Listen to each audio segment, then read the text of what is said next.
Welcome to Remix EQ Live, where we are amplifying equity with a remix of information, interviews, and inspiration. I'm your host, Dr. Erica Tate, and today I am broadcasting live from Savannah, Georgia, where I live. For those joining us today, please drop a greeting of choice in the comments. Let us know where you are joining from and the equity-driven work you do or aspire to do. And remember, Remix EQ Live is an experience that's meant to be shared. So I encourage you to hit the share button and invite and bring along your people, your network, your family, your friends, your peeps to join our Remix EQ community today. This season, we are broadcasting live on LinkedIn, YouTube, and Twitter. We can now connect more broadly, growing our reach and building our learning community.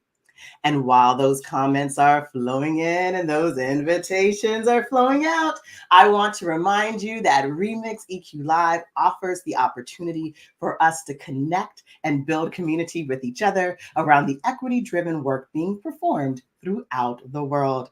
And we do this by centering the work. That is, our guests and viewers share examples of what they do in their role or position as a way to illustrate the innovative, effective, and meaningful ways they advance equity in the spaces in which they live, work, and play. Throughout the show and in the comments, I invite you to also share what you do to make the world a more just place. It is season 5 of Remix EQ Live, a whole season of rhyming, y'all. And we are back for another interview show. And in this episode, I am sharing space with Sagdrina Brown Jalal, founder and lead consultant of Sage D Consulting and Atlanta Leadership Consulting, and the cultivator of transformational experiences in community and corporate spaces, including local food systems.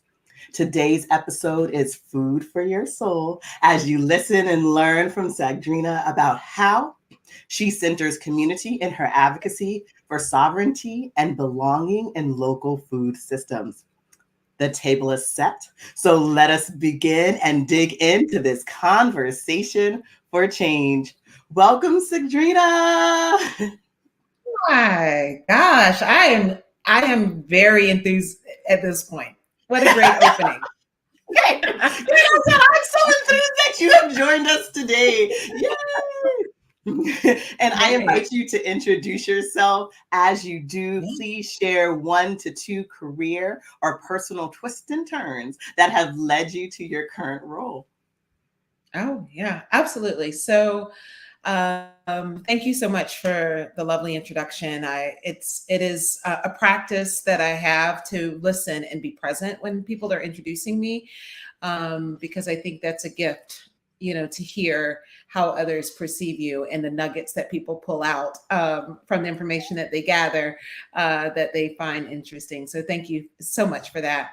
I like to define myself first and foremost or around my original kind of core identity as a daughter. I am a daughter of the late Dr. Shirley McGee Brown. She was an educator in Chatham County Public Schools in Savannah, and also just the best mother imaginable.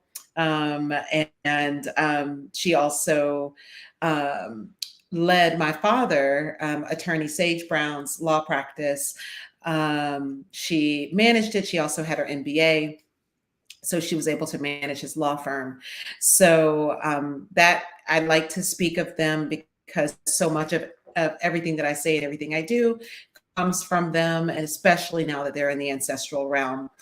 I will say that my first twist, I guess, professional or maybe personal twist was when I discovered that I was pregnant with my first child, and was diagnosed with lupus, and had to quickly understand the relationship between food and the body and the opportunity that I had to heal myself. And at the time, I had been doing a couple of different things professionally.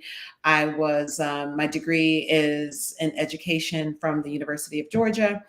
And so I had taught school, middle school specifically, and I'd worked for an international student exchange company. I'd run my own health and wellness business. So it was interesting that I found myself at a place where I was considering health at the cellular level, if you will. And in my quest to find ways to heal my body, I encountered farmers markets.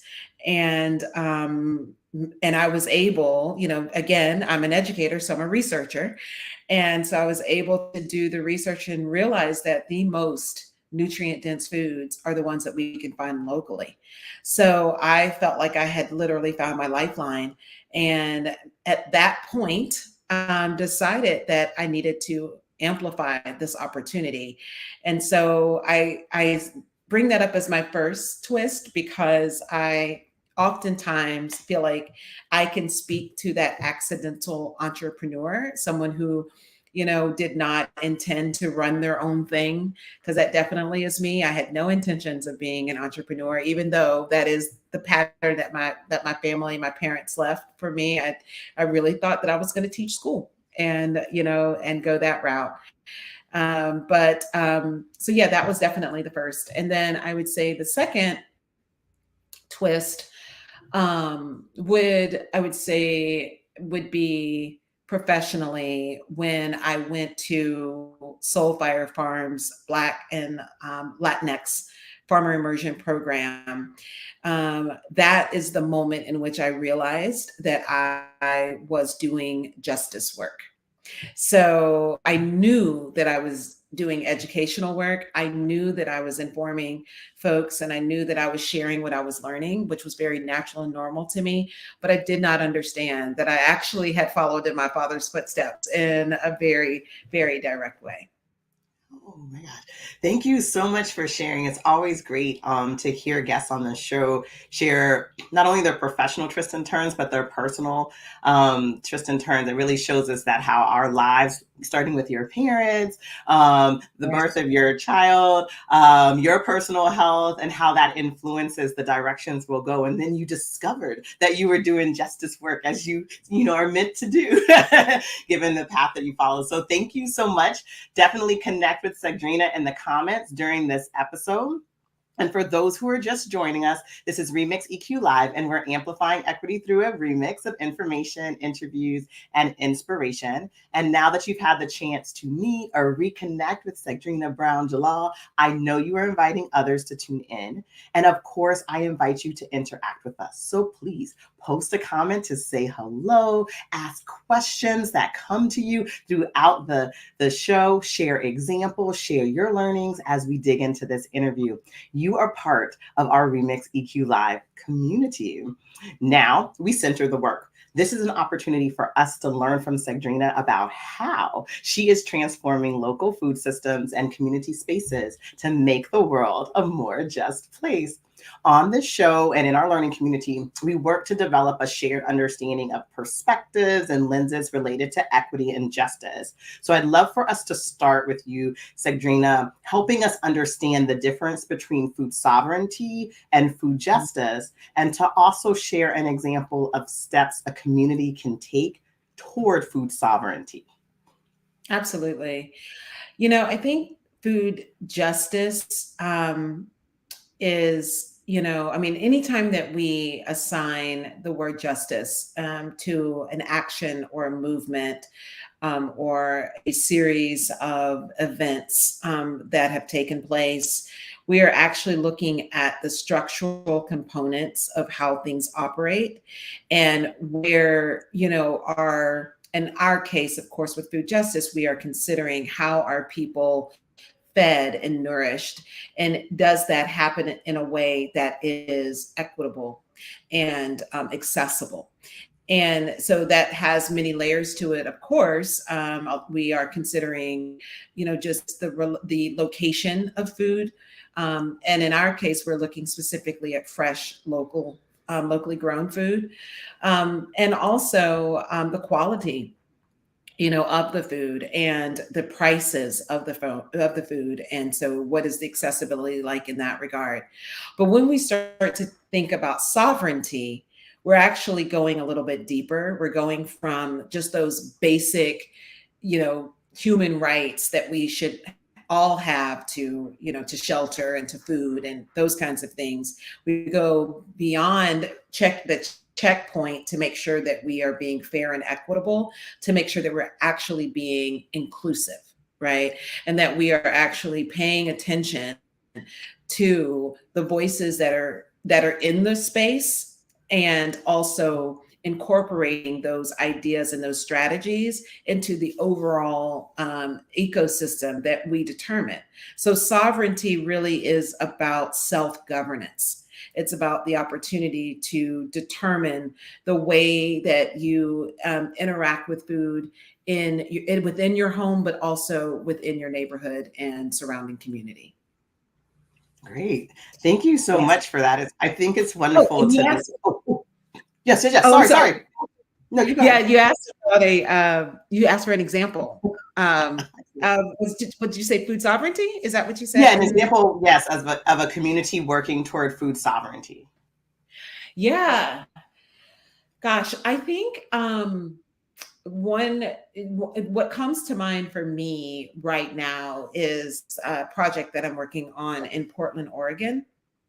And what's really interesting about Portland, I won't go terribly into the history of Portland, but Portland has a very interesting history when it comes to race and specifically the treatment and the designation of Black people and formerly and currently enslaved Africans in the U.S.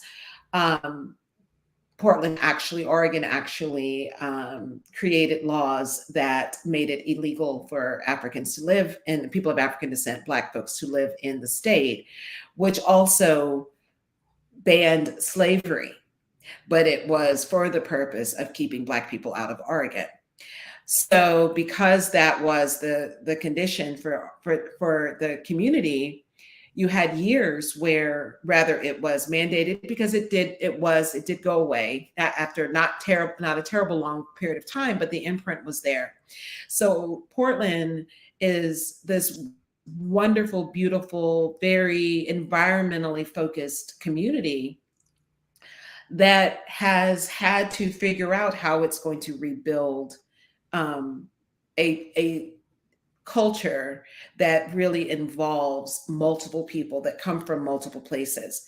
And so we are currently working together. Sage D Consulting has been brought on to host a community of practice. And the purpose of that, we're working with Portland Farmers Market to establish what are the priorities for the different segments of the community. What are the priority as it relates to developing a vibrant and sustainable food system for the community? And so looking at and talking to some of the leaders and finding creative partnerships and having those conversations and really letting trust develop is what we're seeing there. And it's really powerful. Great. Thank you. And thank you for the examples. I love adding those to our repertoire, and it really makes the work come to life and allows for us to Yes. visualize how you're changing communities, changing systems.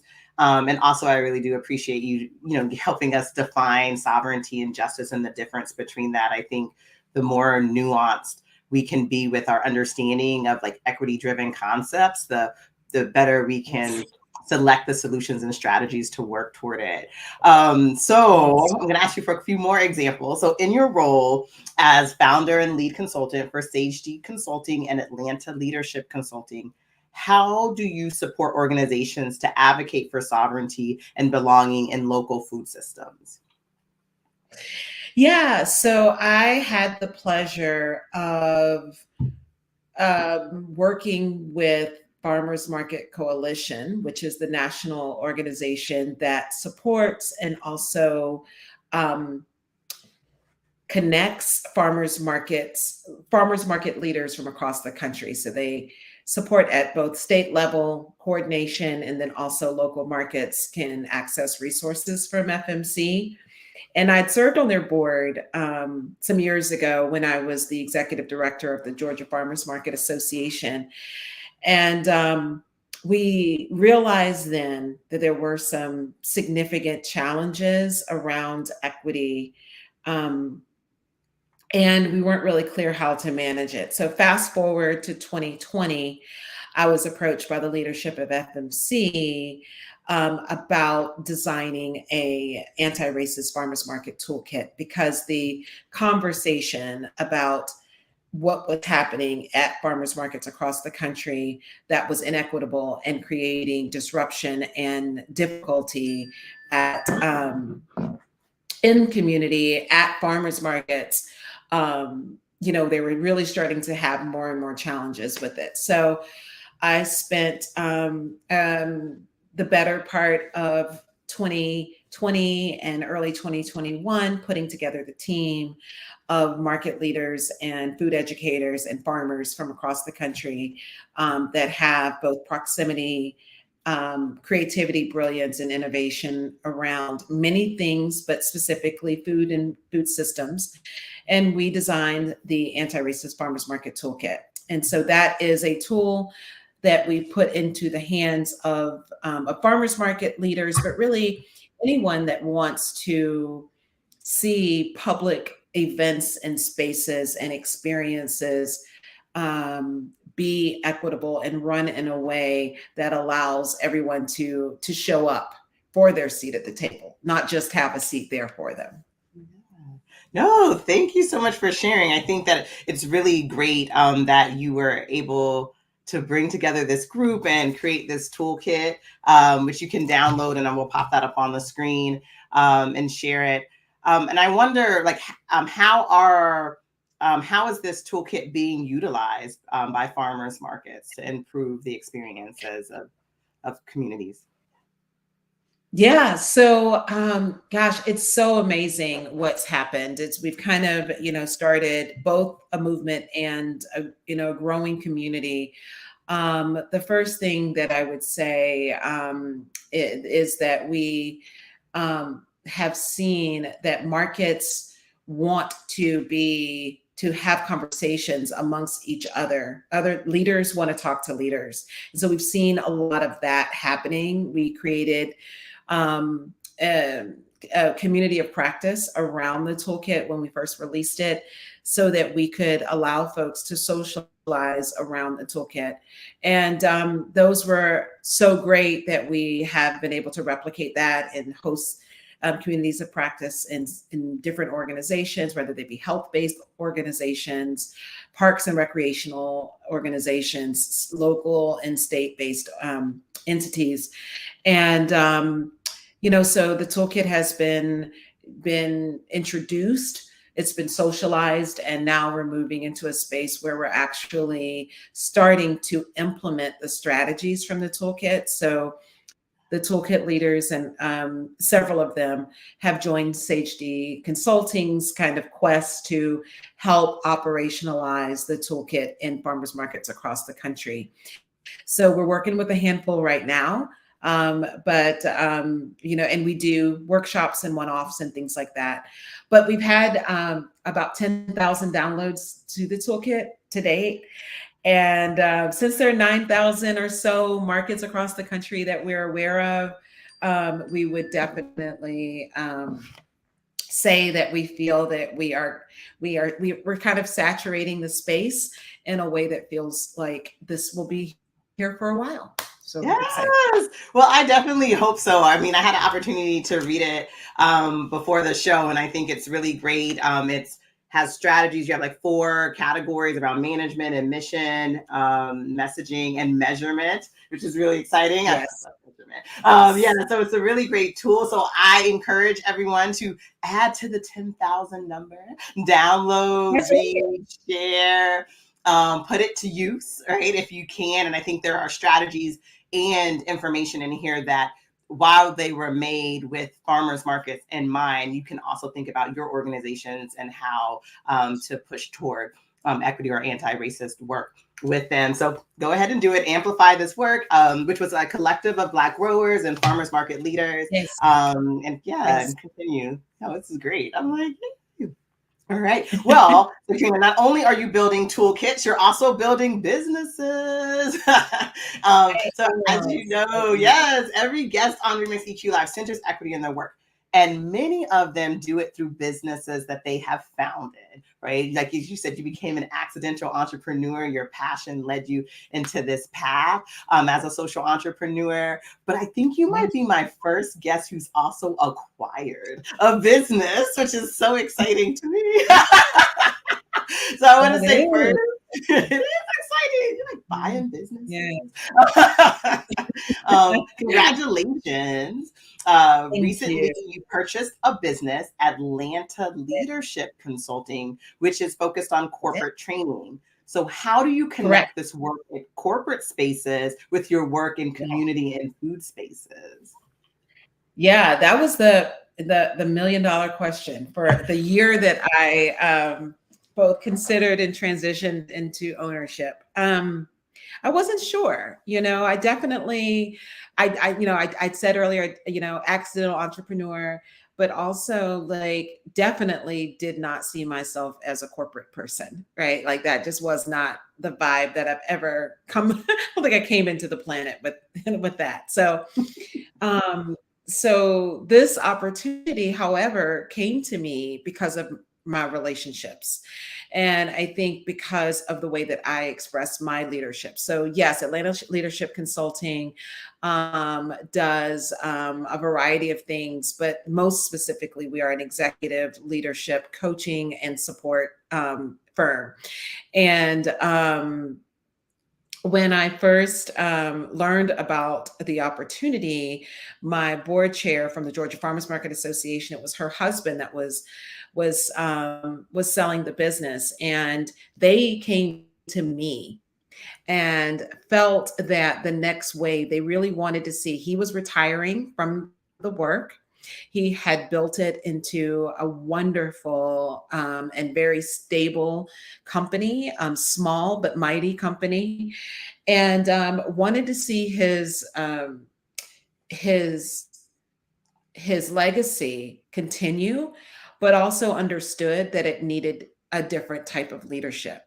And so what's been very exciting for me is to be able to bring that work that I've done in community, specifically around equity, to think about what that looks like in communities and in corporate spaces or in the workspace. And so initially that was a lot for me to consider, but I have been able to really get excited about the possibility of engaging corporate spaces or workspaces, if you will, around this idea that we can feel safer at work than we do now. And I think that is the work that we've done in community, right? Is to make sure we say that we are striving towards Dr. King's beloved community in every space that we go into. And why can't that be present in corporate spaces? So that's kind of our biggest charge, but we still do the same quality, one-on-one coaching, 360 evaluations, strategic planning, all of those kinds of visioning and budgeting, financial support. We do all those kinds of things for companies, but I'm most excited about what I know we're going to do to support diversity and inclusion in corporate spaces. Yeah, well, I'm excited for what you're about to bring to these corporate spaces, Sagdrina. Like beautifully, I think it would be beautiful to bring that spirit of community that you bring and that you're working toward into corporate spaces, because I wonder if people can begin to feel more safer when it feels like you're connected and valued with the people with whom you come to work with every day. So I look forward to following your work as the lead consultant and owner of Atlanta Leadership Consulting. Thank you so much for all the examples that you have shared about the ways that you're transforming spaces. I also wanted to touch on the fact that you've also created a space for Black women leaders, legacy leadership. So what inspired you to create and nurture this space for Black women? It's that, I don't know. I stumble into things.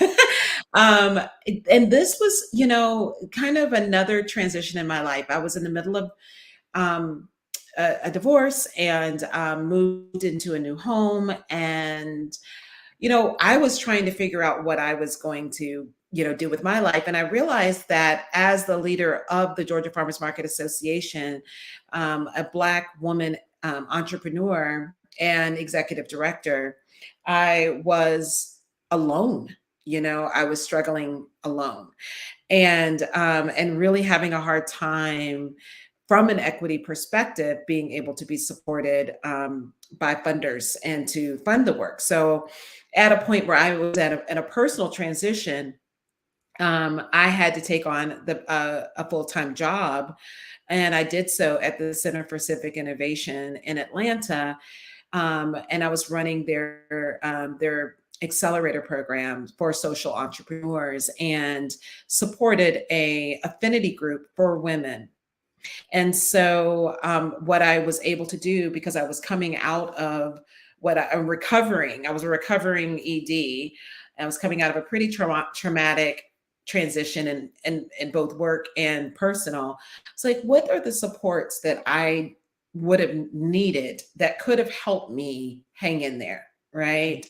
Mm-hmm. And so, I had the pleasure of building that in the midst of all that was going on in my life, but also in the midst of COVID. So my COVID babies are the Anti-Racist Farmers Market Toolkit and the Legacy Leadership Program.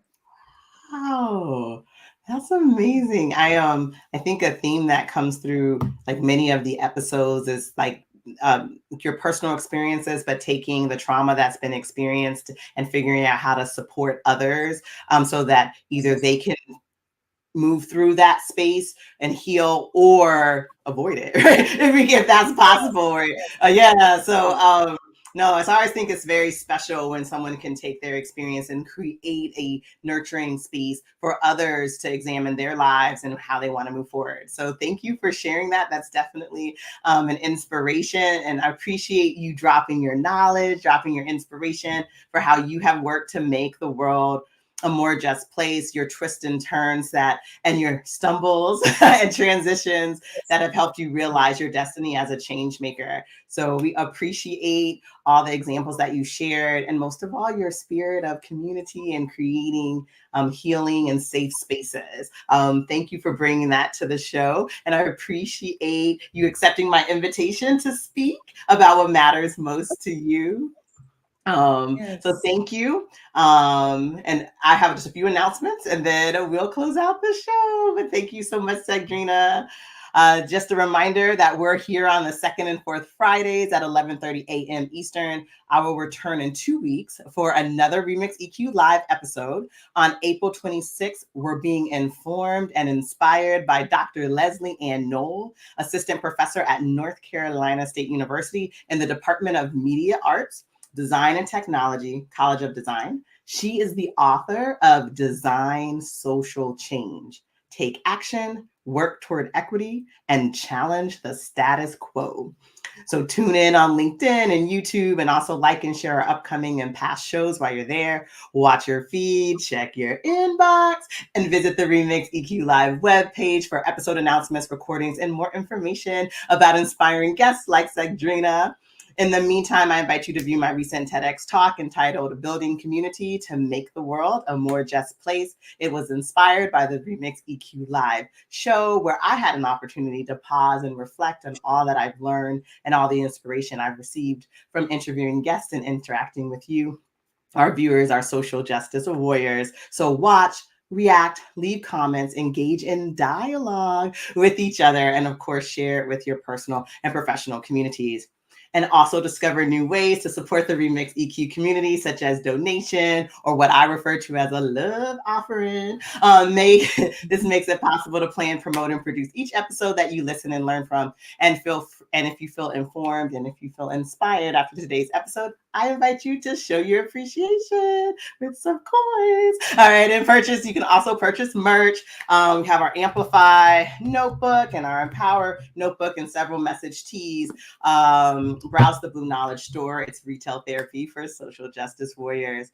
And while you're on my webpage or engaging in a bit of justice-inspired retail therapy, please poke around the website and learn more about my business, Blue Knowledge, which advances equity in schools and communities through collaborative research, inclusive evaluation, and equity-driven professional and community learning. Follow us on LinkedIn, Blue Knowledge YouTube channel, and as well subscribe to our newsletter. And of course, I invite you to connect with me here in these digital streets.